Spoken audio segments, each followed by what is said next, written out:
Usa ka 9 anyos nga batang babay ang napalgam patay sa kasagbutan nga bahin sa Tubay, Agusan del Norte kagabi. Dugang detalye sa report ni Kent Abrigana. Wala na makabalik pa sa ilang balay. Kining 9 anyos nga bata nga babae. Human kini napalgang patay sa sagbutan sa May Purukwan, Barangay Santa Ana, Tubay, Agusan del Norte, Huwebes sa gabi.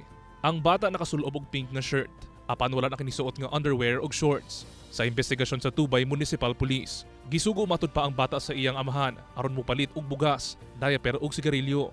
Milabay ang pila ka oras. Apan wala pa kini nakabalik.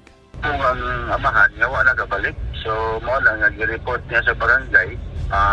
Nitabangan siya sa pagpangita apil ang mga kasilinganan. Banda alas 9 na sa gabi, idiyang nakita sa mga residente ang patayng lawas sa bata. 30 ka metro lang ang gilayon sa ilang balay. Nakaiagom kini og mga samad sa iyang ulo. Gipilawom na sab sa autopsy examination ug medico-genital examination ang bata. Nakakulog man siya, naa siya concussion sa iyang likod na bayan sa ulo. Noon pa, initially, tundakan ko ng hard object. Nagpadayon ang investigasyon sa kapulisan aron mahibaw-an ang responsable sa pagpatay sa bata. Ako si Kent Abrigana para sa One Mindanao.